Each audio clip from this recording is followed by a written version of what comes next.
Bismillahirrahmanirrahim. Assalamualaikum warahmatullahi wabarakatuh. Saya Sayyidah Kalimah, kelompok Tarikh Tashri yang akan menjelaskan Tashri masa sahabat. Itu penetapan hukum pada masa sahabat.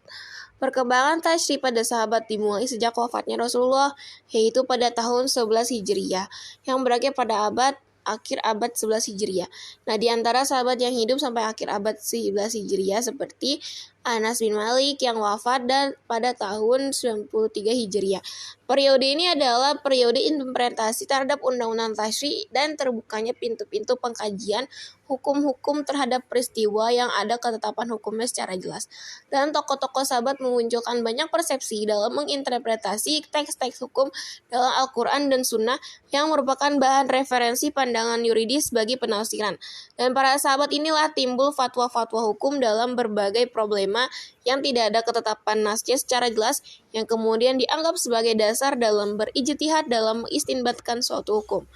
Pemegang kekuasaan terakhir pada periode sahabat itu, pada periode Tashri yang pertama, Rasulullah telah mewariskan kepada umat Islam suatu undang-undang yang produknya dari teks-teks hukum dalam Al-Quran dan Sunnah.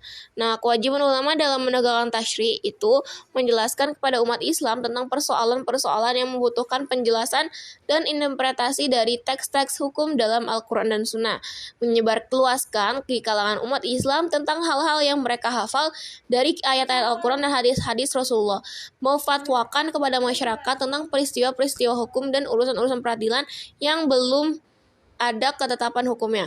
Kemudian sumber hukum pada masa sahabat yaitu berasal dari Al-Quran, Sunnah, dan ijtihad sahabat. Nah, ada berbagai contoh putusan hukum pada masa sahabat yaitu memerangi orang yang tidak mau membayar zakat pada masa Abu Bakar, yang merupakan beliau adalah khalifah pertama. Kemudian pembagian harta rampasan perang yang terjadi pada masa Abu Bakar dan Umar bin Khattab. Terus satu orang dibunuh beberapa orang yang terjadi pada masa pemerintahan Umar bin Khattab. Hukuman diat karena pengampunan salah seorang wali juga terjadi pada masa Umar bin Khattab.